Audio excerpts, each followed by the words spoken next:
Most businesses only focus on growing and expanding, and they give little to no attention to their exit strategies until after exit is staring them in the face. Learn here at Boosting Business Value, brought to you by Blue Sky Business Resources. You'll discover how to shape a more durable and saleable business, and how to implement a powerful, well-planned, and rewarding exit. Join Dr. David Gruder and Jason Tuzinkewich as they deliver actionable tips for lower middle market company owners, executives, and their trusted advisors. Find out where your business currently stands, how you can meet your revenue objectives more reliably, and how to grow your venture to the next level, all with a smooth and fruitful exit in mind. Here are your hosts, Dr. David and Jason. Well, welcome back. In this episode, we are going to provide you with something that, as far as we know, you won't find elsewhere, which is the big picture, a coherent framework around what's involved in selling a business and selling your business, and why it usually takes far longer than it should. We're going to be covering how you can speed up the process of selling your business and, at the same time as speeding it up, overcome the horrible statistics that only 10% of exits are achieved through a sale, and only 1% of exits have terms that are truly beneficial to the seller. And if you are a business buyer, you're really going to want to listen to this episode as well, because you're going to see what's involved in preparing a business that you might want to buy, because finding businesses that have done the work we're about to describe can help you overcome the 82% post-acquisition failure rate. So for those of you who are new to this Boosting Business Value podcast, I'm Dr. David Gruder, the business lifecycle exit planning and post-acquisition psychologist for Blue Sky Business Resources. And with me, as always, is my treasured and brilliant co-host, Jason Tuzinkewich, Blue Sky's Chief Operations Officer. So I think what we'll start with is, what the devil takes so long? Yeah, really. I'm getting older already, doctor.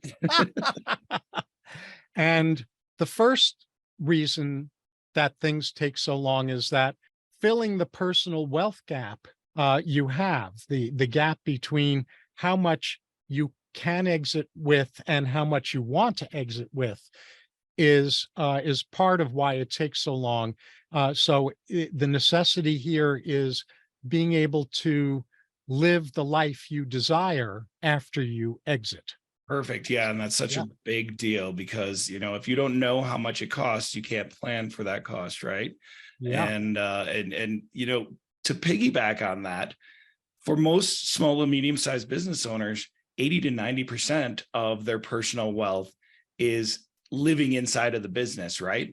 So as a big part of filling that personal wealth gap, business owners need to start filling the gap between what they think their business is worth and what it's currently actually worth in the marketplace. That's I will so tell important you, because most owners think their business is worth a lot more than it actually is. And occasionally some owners think it's worth a lot less than it actually is.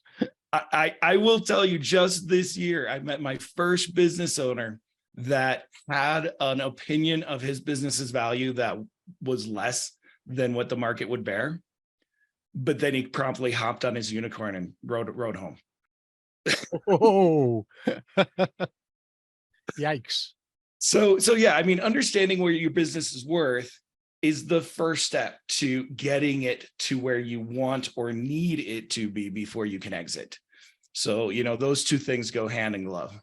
Yes, for sure. And then, so the third reason that it takes so long is when you don't know and do something about all of the critical planning elements that need to be addressed before you can take your business to market. Yeah, and there's a lot of them, and none of them can happen overnight. So, I'm really glad that you bring that up.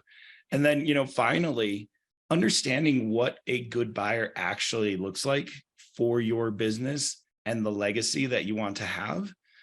And then finding that type of buyer who's ready to buy, pay you the price that you're looking for, and then working through the specific elements of getting from finding that buyer to the closing table is frequently an arduous process as well.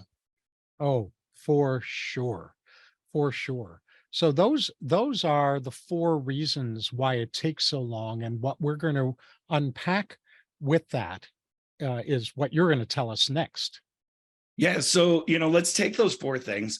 Let's talk about, kind of how long these things typically take to fix, so that we can get a real picture of this. Why does it take so long? Well, how long is it?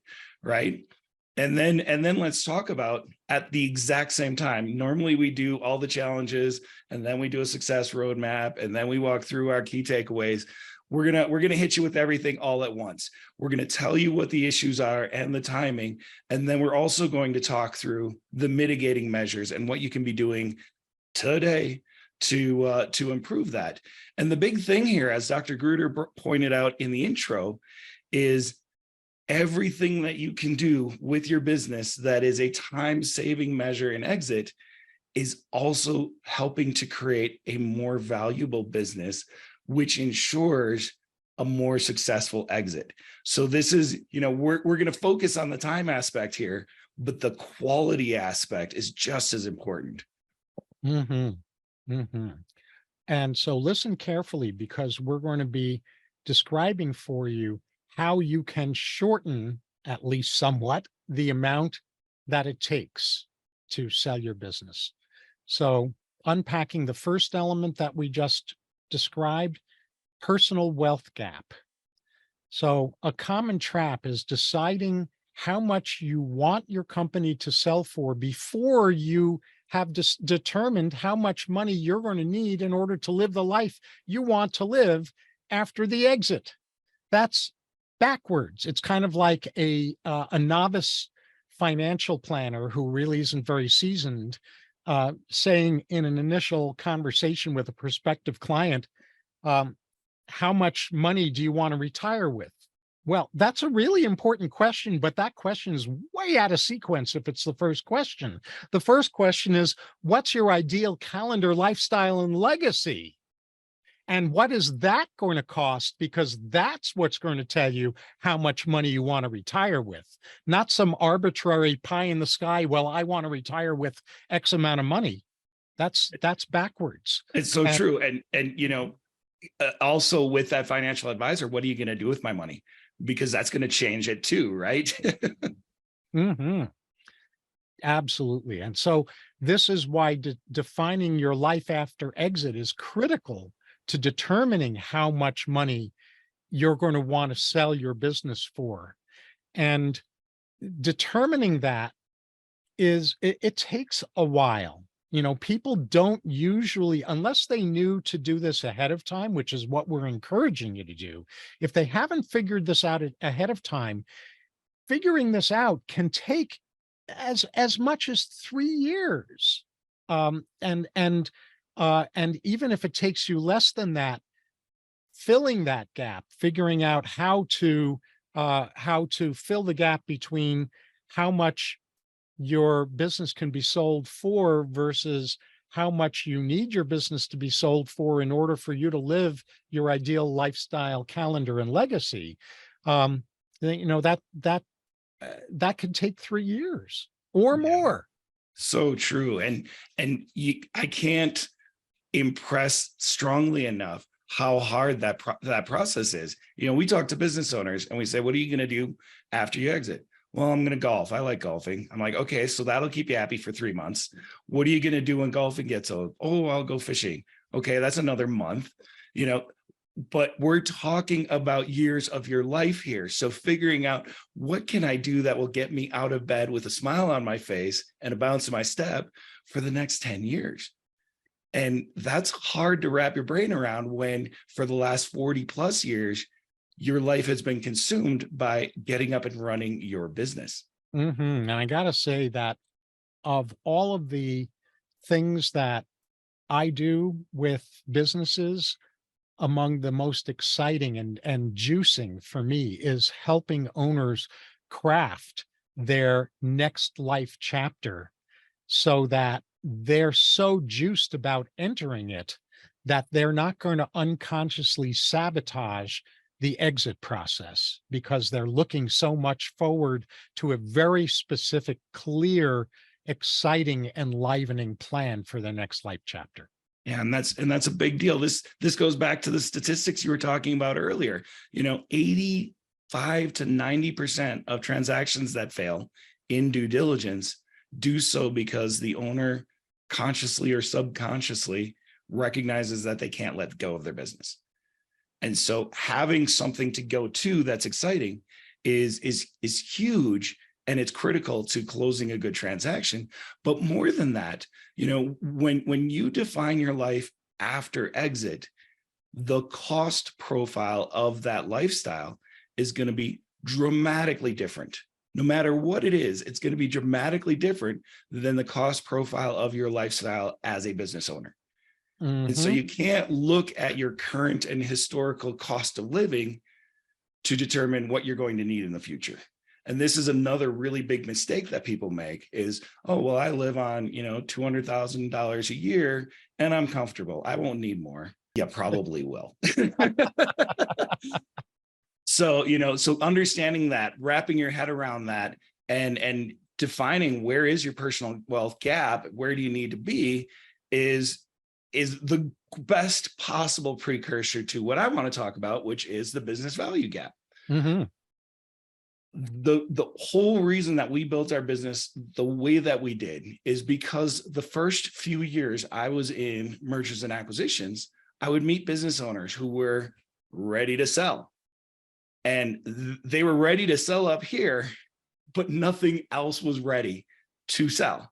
And I saw a lot of M&A transaction advisors taking those businesses to market and either having the business transaction blow up in due diligence, sell at a discount that the seller wasn't happy with, or sell at a reasonable price and have the buyer holding a bag of goods that didn't give them the return that they were expecting on their investment.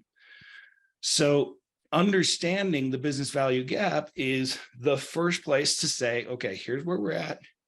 Now, how do we get up here?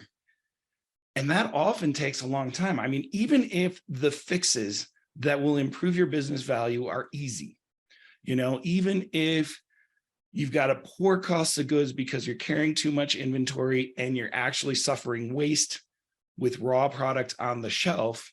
And if you just fix your inventory practices, your cost of goods goes down and your profitability improves. That's super straightforward, right? It's easy to say.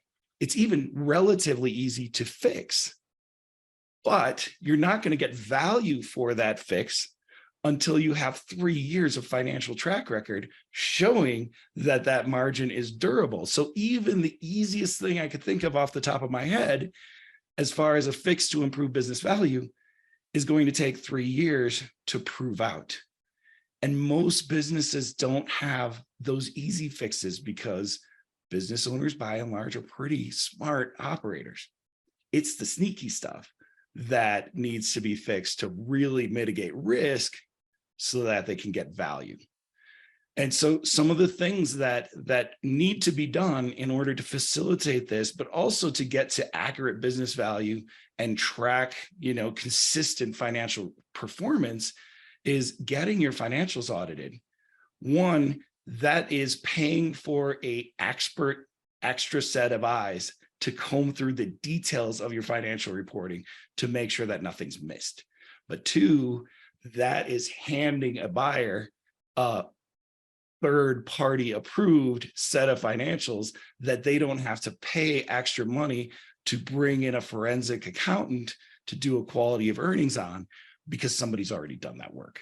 So it speeds up that due diligence time. It gives you the most accurate assessment of where your business is today so that you know exactly what can and should be fixed. And it will improve your value because there's less risk in third-party forensically approved financials. Documented systems. When a business owner is the key center of knowledge for how things get done, and that business owner wants to leave, guess what? You can't leave for 2 years until you train a couple other people to have that knowledge. But if the business owner and the entire team is documenting what they do so that anybody can come in, get trained by somebody who understands the process, have a documented, handbook to refer back to if they get confused, and turn out consistent product quality, well, now it's a lot easier for that business owner to leave. And then, just making sure there's consistency, making sure that if you want to sell your business with this story of capacity for growth and a market that desires your product enough that you can grow, well, then you're going to have a few years of consistent growth to support that story, right? Nobody's going to pay you maximum value on a hockey stick. They're going to pay you maximum value on a steady trajectory. So you need years to show that steady trend. And then understanding where you are compared to your business peers within the industry. A lot of business owners focus so much on being perfect inside their walls that they forget that there's a whole industry out there that they're competing against. And although you as a business owner are exceptional at many, many, many things, if you don't know where the bar is, you'll probably get to a point where you're optimizing the heck out of something you're already crushing to the detriment of something where you've got a lot of opportunity to improve. So understanding where you fit against your industry peers in key performance indicators and making sure that you are operating at or above those industry peer benchmarks in all cases is going to give you better cash flow, a more durable and robust business, a competitive edge as you're working in your business. But when it comes time to sell, you're placing yourself in the upper quartile of your peers who may also be looking to sell. So all of these things, you can see how they're relatively straightforward conceptually, but every single one of these elements is going to take probably 1 to 2 years to perfect, and then another 3 years to provide that historical record of perfection. And so you're talking about, when we talk about closing the business value gap, we're talking about a 5-year investment in time, many times. And if you are a business owner who in your head is ready to leave, how are you going to drive excellence for another 5 years? Yes. Incredibly well said, and so important. It really, what you're doing is you're breaking the don't talk rules in the industry and exposing what really needs to be handled. So in this journey through the 4 big challenges with why it takes so long and solutions that can shorten the time it takes, the personal wealth gap is about, are you ready to sell? The second gap, the business value gap, is about, is your business ready to sell? And the third gap is an exit readiness gap, which is your business ready to buy?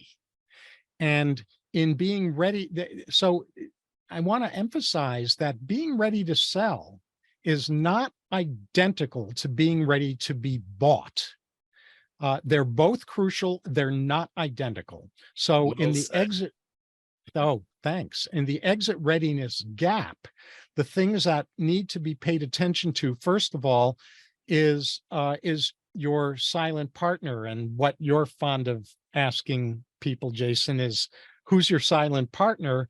And the business owner will, if they don't have any obvious silent partners, they'll usually say, I don't have any. To which you are brilliant in responding, well, guess what? You do have a silent partner. It's the government. It's the amount of money that the government is going to bite out of your sale. So how are you going to do tax mitigation, and how are you going to incorporate that tax bite into how much you need to sell the business for in order to be able to live your ideal calendar lifestyle and legacy? Yeah, and that's such a big deal because, I mean, if you think about it, on its surface, the government has 40% equity of your exit. That's where they start. And we want to get them down to 10% or less of your equity so that the value you built in your business is going into your life after exit. And there are a lot of things that can be done in this area, and all of them take time. So this is a big one that a lot of people think about when they're, a lot of business owners I talk to think about the tax implications of the sale for the very first time when they're executing the letter of intent. And there's just no time to do anything at that point. Mm-hmm. Yes, crucial. So that's part of the exit readiness gap. Another dimension in the exit readiness gap is succession, leadership transfer. How are you going to ensure that your business is going to continue to flourish under new ownership? How are you handling your succession planning? How are you going about discovering who wants to stay in your business after it's sold, who wants to leave?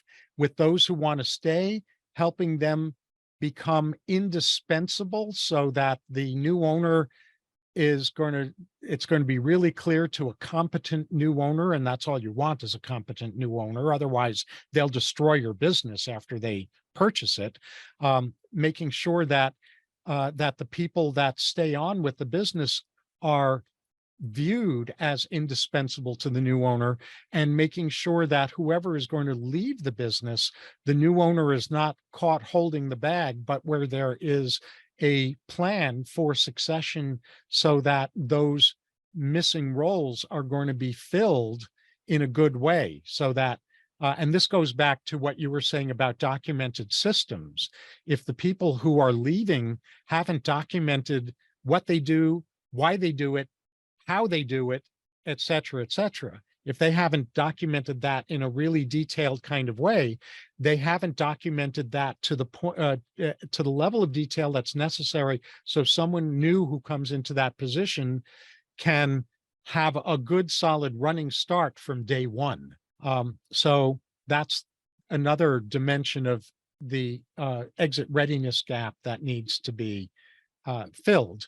Yeah, and I just want to jump in here because this is another one that's really hard for the normal entrepreneur and business owner to deal with, which is the key to a great transfer of control and succession plan is making everybody on your team indispensable while making yourself superfluous. And Perfect. it's really hard for a person who's driven hard and led the team and built this business from the ground up to say, okay, now I'm going to shift gears and go from being the critical heart of this organization to being an extra character so that when we sell, I can go and retire.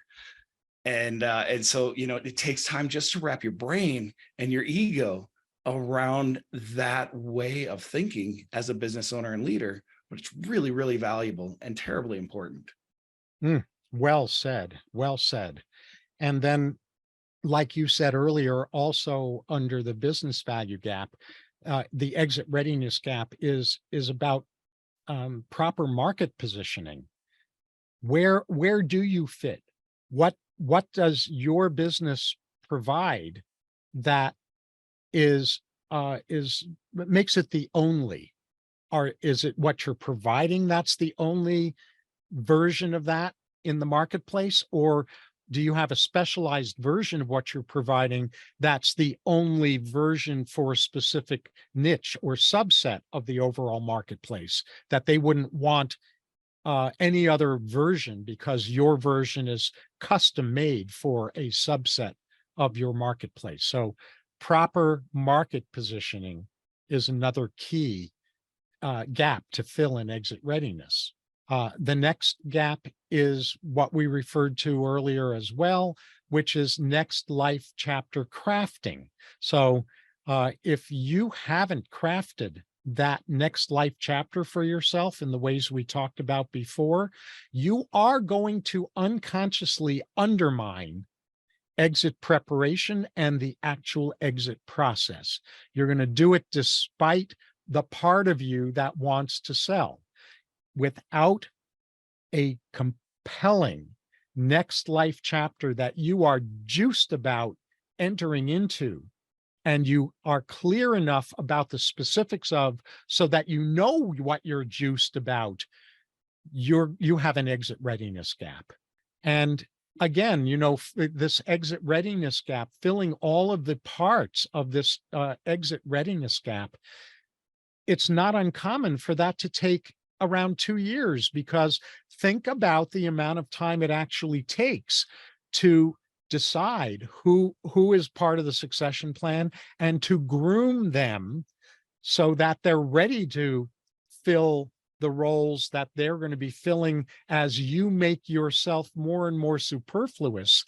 And it also is going to take time to make sure that that all of the systems documentation is in place, so that those who won't be around after the business is sold are not creating gaps that are going to prevent the business from continuing to flourish. Yeah. So this can take at least 2 years. Yeah, it's crazy. Everything we've been talking about so far is in the scale of years. And, this is what we mean by it takes so long to sell a business, because all of those years we've talked about so far, and we haven't even begun part 4, which is the implementation of a sale. And so, all of this work, we've been years and years and years here getting ready to have a business that can be sold, to have a business that buyers find attractive, to have a plan for your life after ownership. And now you can take a breath and say, okay, we're ready to start selling now. And so, the last thing we're going to talk about here is the sales process implementation.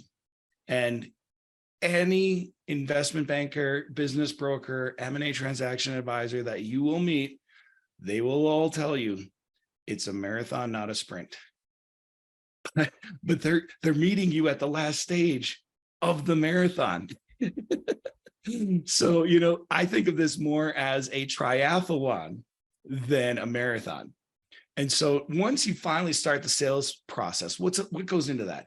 It takes a couple months to develop all of the marketing materials. You'll hear people talk about a confidential information memorandum or the book, which is what potential buyers who execute a confidentiality agreement get access to determine, is this a business they're interested in, and what range of values would they place on this business? There's a lot of information that has to go into that. There's disclosures, there's financials, there's all of this stuff, the culture, the history, the markets, everything has to be disclosed in this document in order for buyers to determine, is this a business I'm interested in?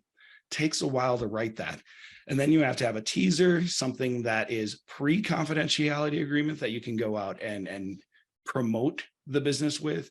You have to create a list of targeted buyers, people that not only could buy your business, but you have a compelling reason why they should buy your business. And then you have to identify these people. You have to call them, interest them in executing a confidentiality agreement, get them to read the book, answer all their questions, and push them into the process of negotiating an offer. That takes months. It takes months to wrangle these cats on fires, because especially if you're going to a strategic buyer, you're going to be talking to an executive of a business that is running, and their attention is going to be focused 98% on keeping their business running and 2% on maybe buying your business. So there's a lot there. And when you're talking about private equity groups, it's not any better. Their sole focus is buying businesses, but they look at 1 to 200 businesses a year to buy one. So you have to make yourself stand out in this crowd, and you have to get their attention long enough to get them to be interested and fall in love with your business and give you a good price. Once you've done the negotiation, you have a letter of intent, you've chosen one buyer that you want to get married to, then there's a due diligence process. And the due diligence process is bankers, you got to get financing. And so in a high interest, down economy, you're going to have bankers that are very stingy with their money. They're going to take a long time to get convinced to approve a loan. You've got potentially a quality of earnings report, which is the forensic audit of your financials that we talked about earlier. That can be mitigated or sped up at the very least with audited financials. Also with audited financials and a great track record of growth, that speeds up the bank's process because they see you as less risky. And then you got the legal piece. And I love lawyers. They charge $50 to print a piece of paper so that they can read it because they won't read off their computer screen. But it takes time to print those pieces of paper, and they'll charge you for the 15 minutes it took to print. But they're laborious. They work by the hour, and their sole responsibility is to protect you from risk. And so the negotiating of the definitive agreement is a long, drawn out process because you've got yourself and your advisors trying to get you maximum value while you've got a lawyer that's trying to get you minimum risk. And you've got to try to get this all in a document that the buyer is trying to do the exact opposite with. And so all of these things take time. And again, if you've already done the steps that we talked about previously, then you've mitigated a lot of risk, which means there's less for the lawyers on either side to worry about. You've got really clean records, which is easier for a forensic accountant to go through. You've got a great, strong, growing business that is easier for a bank to get behind. And you've got a transition plan that makes everybody feel more comfortable with this transition. Well, all of a sudden we can take that due diligence process and speed it up a little. So with all of that, I'm kicking it back to you, Doctor. Yeah, so let me do a quick summary that leads up to the final part of what we're going to say before we move on to takeaways, which is think about what's involved in making sure you as the owner are ready to sell, what's involved in making sure your business is ready to sell, what's involved in making sure your business is ready to buy, and what's involved in making sure your business is attractive to the right seller. And, you know, this process, the bad news is that if you haven't been proactive in dealing with these gaps all along the way, this entire process can take as long as 8 years. Now, before you get completely overwhelmed by that time frame, if you take to heart what we've covered in this episode, you can reduce that amount of time to as little as 12 months if you've done these things all along through your business life cycle journey. Then getting through all of this can take as little as 12 months in contrast to 8 years, as long as 8 years.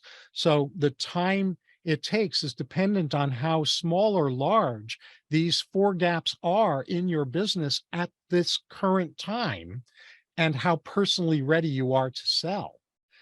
So take heart. There are ways to reduce how long it takes to sell your business, but only if you know what's needed and you're doing what's needed proactively, so that by the time you get to the point where it's actually time to sell the business, you're not going to be spinning your wheels, pulling your hair out, feeling frustrated, and feeling blindsided by everything you didn't know to do beforehand. Exactly. And if you're at all like me, you've got to protect every strand of hair you got because it's diminishing commodity, right? So you know, that was a lot, Doctor. We've really given a little bit of a fire hose on this one, but I think it's important stuff, and I think that you know, it's something that we can reinforce with business owners and with advisors as we continue with this Boosting Business Value podcast.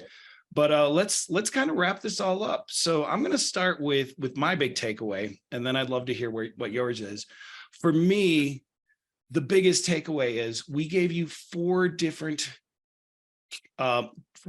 gaps within a business and within your personal life that will need to be closed, and that take a good amount of time to close before you can exit successfully, right?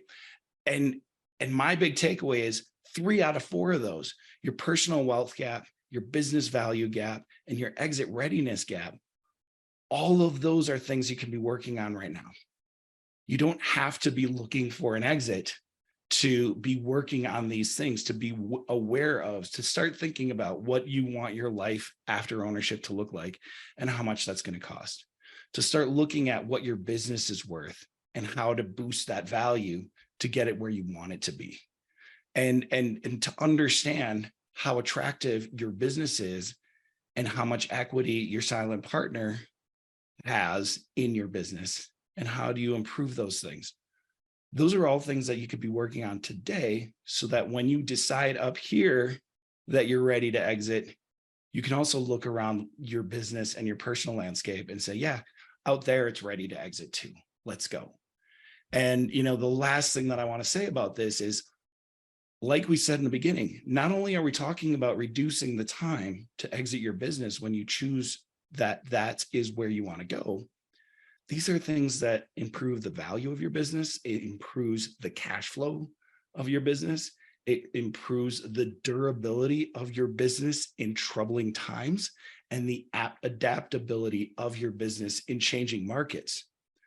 So even if you're 50 years away from wanting to leave your business, doing this stuff today is beneficial to you as the owner of an investment instead of an operation. Incredibly well said, and so well said that I'm going to do a shameless plug, which is that Blue Sky Business Resources is designed to attend to all of these gaps in an integrated, comprehensive way. And that's part of what excites me about being affiliated with Blue Sky Business Resources. The fourth gap, the sales process, the takeaway there is that the sales process goes a lot more quickly when you have the first 3 elements that Jason just reviewed locked and loaded. You can cut this time frame, the time frame for the sales process by as much as half, from 18 months to 9 months, let's say. If you've got everything lined up that needs to be lined up in order for your business to actually be attractive to the right seller. And so the final takeaway with that in mind is the time to start is now, not tomorrow, not next month, not next year, now. Because doing that is what's going to be the remedy that saves you time in reducing the amount of time it takes to exit your business. Brilliant, brilliant. And I'm going to do a shameless plug for the Boosting Business Value podcast, because I realize there's something that we didn't give enough attention to during this entire session that I want to point out, which is it takes a village to get this done. It takes not only an extraordinary operating team and leadership team within your business, but an exceptional and diverse advisory team. And these different elements require different skill sets from your advisors. And so just my last thing here is, if you're new to the Boosting Business Value podcast, we did a 3-part series a while back called The Teams You Need. And this goes into great detail about those advisory teams. So if you're interested in this and you want to get going and you don't know where to start, feel free to call us at any time, but also check out the 3-part series, The Teams You'll Need, and get a little bit more insight into how that goes. And with that said, on behalf of the eloquent and amazing Dr. David Gruder, as well as myself, thank you so much for listening to the episode. We have a lot of fun making these. We get excited about the content as we craft them. We hope it's as meaningful to you as it is to us. We always invite you to click the subscribe button on whatever platform you're checking us out in, so that you can be notified immediately when we release future episodes. We try our best to get an episode out every 2 weeks, but we're very busy people. So sometimes we slip. We have great interviews with amazing people who also have very busy lifestyles. So sometimes we have scheduling conflicts. So just make sure you're getting notified so that you don't miss anything. And then, we love reading your thoughts and comments. Your feedback helps us create content that is going to be meaningful to you. So feel free to also send us your feedback, comment, question, give us topic suggestions, whatever you want. And all episode pages, if you're interested, we have full transcripts and more information at blueskyadvisors.net/podcast. And, last but not least, we do have a myriad of extraordinary free tools to assess the quality of your strategic planning, the strength of your business infrastructure, provide some really actionable insights for your business. You can find those at our website at blueskyadvisors.net to get started. We'd love to see you take those surveys and get some free insights into growing your business. With all of that said, thank you so very much and have a great day.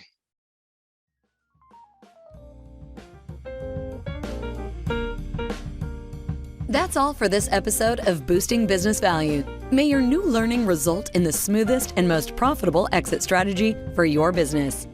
With the right knowledge and guidance, the sky's the limit to what you can do. Do not miss an episode by subscribing to the show. And if you want to learn where your business currently stands, we also have free key opportunity assessments. Find all of them at blueskyadvisors.net/podcast.